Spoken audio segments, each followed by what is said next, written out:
Hello friends, मैं रामनिवास आपका दोस्त। आज की इस वीडियो में आप सभी का स्वागत है। आज हम आप लोगों के लिए लाया हूं एक अजीबोगरीब कहानी, जिसे सुनने के बाद आपका दिल कांप उठेगा।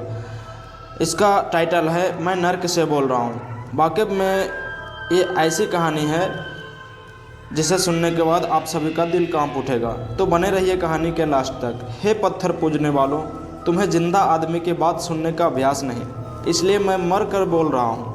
जीवित अवस्था में तुम जिसकी ओर आंख उठाकर नहीं देखते, उसकी सड़ी लाश के पीछे जुलूस बनाकर चलते हो। जिंदगी भर तुम जिससे नफरत करते रहे, उसकी कब्र पर चिराग जलाने जाते हो।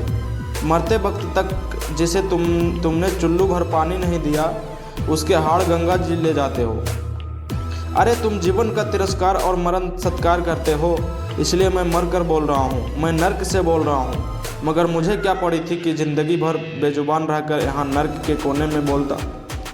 पर यहाँ एक बात ऐसी सुनी कि मुझ अभागों की मौत को लेकर तुम्हारे यहाँ के बड़े बड़े लोगों में चकचक हो गई। मैंने सुना कि तुम्हारे यहाँ के मंत्री ने सांसद में कहा है कि मेरी मौत भूख से नहीं हुई, मैंने आत्महत्या कर ली थी। मारा जाऊँ और खुद ही मौत का जिम्मेदार ठहराया जाऊँ। भूख से मरूं और भूख को मेरे मरने का श्रेय ना मिले। अन्न की पुकार करता मर जाऊं और मेरे मरने के कारण में भी अन्न का नाम ना आए। लेकिन खैर, मैं यह सब भी बर्दाश्त कर लेता।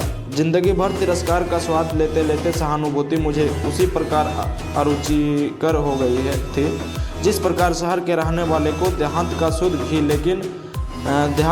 घी लेकिन आज ही एक घटना और यहाँ से लोक में घट गई।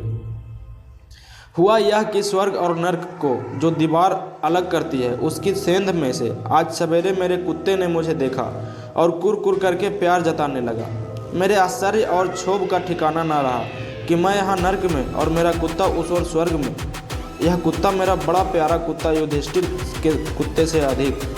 जब से मेरी स्त्री एक धनी के साथ भाग गई थी, तभी से यह कुत्ता मेरा संगी रहा। ऐसा कि मरा भी साथ ही, कभी मुझे छोड़ा नहीं इसने।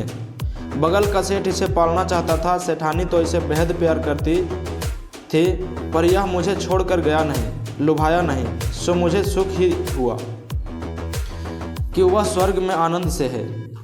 पर मेरे अपने प्रति किए गए अन्याय को तो भुलाया नहीं जा सकता। और भाई, यह तुम्हारा मृत्यु लोक तो है नहीं जहाँ फरियाद नहीं सुनी जाती, जहाँ फरियादी को ही दंड दिया जाता है, जहाँ लाल फीते के कारण आग लगने के साल भर बाद बुझाने का ऑर्डर आता है।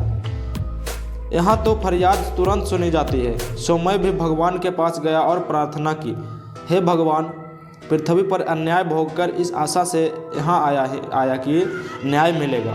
पर यह क्या कि मेरा कुत्ता तो स्वर्ग में और मैं नर्क में। जीवन भर कोई बुरा काम नहीं किया, भूख से मर गया, पर चोरी नहीं की, किसी के आगे हाथ नहीं फैलाया।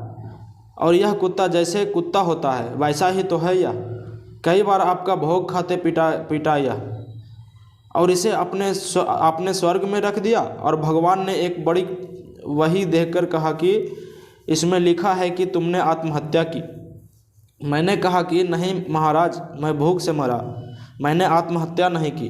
पर वे बोले, नहीं, तुम झूठ बोलते हो। तुम्हारे देश के अन्य मंत्री ने लिखा है कि तुमने आत्महत्या की। तुम्हारे शरीर के पोस्टमार्टम से यह बात सिद्ध हुई है और भगवान आसमान से गिरते गिरते बचे। जब मैंने कहा कि महाराज यह रिपोर्ट झूठ है, मेरा पोस्टमार्टम हुआ ही नहीं, अरे मैं तो जला दिया गया था। इसके 10 दिन बाद संसद में प्रश्नोत्तर हुए तो क्या मेरी राख का पोस्टमार्टम हुआ?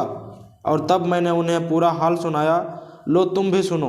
तुम नहीं जानते मैं कहाँ जिया, कहाँ रहा, कहाँ मरा। दुनिया इतनी बड़ी है कि कोई किसी का हिसाब नहीं रखता। और तुम क्या जानो कि जब मेरी सांस चलती थी तब भी मैं जिंदा था। मैं इस अर्थ में जीवित था कि मैं रोज मृत्यु को टालता जाता था। वास्तव में तो मैं जन्म के पश्चात एक क्षण ही जीवित रहा और दूसरे क्षण से मेरी मौत शुरू हो गई। तो बाजार की उस अट्टालिका को तो जानते हो, उसी के पीछे एक ओर से पखाना साफ करने का दरवाज़ा है और दूसरी ओर दीवार के सहारे मेरी छपरी। अट्टालिका का मालिक मेरी छपरी तोड़कर वहाँ भी अपना पखाना बनाना चाहता था। अगर मैं मर ना जाता तो गरीब आदमी की झोपड़ी पर अमीर के पखाने की विजय भी इन आँखों से देखता। बस यही झोपड़ी में रहा मैं, मेरे आसपास अन्न ही अन्न था। दीवार के उस पार से जो चूहे आते थे वे दिन पर दिन मोटे होते जाते, और 2 रोज तक वे इसलिए नहीं आए कि निकलने का थोड़ा मार्ग बनाते रहे। पर मैं फिर भी भूखा रहा, बेकार था। अनाज 10 रुपये सेर था, इससे तो मेरे लिए मौत सस्ती थी।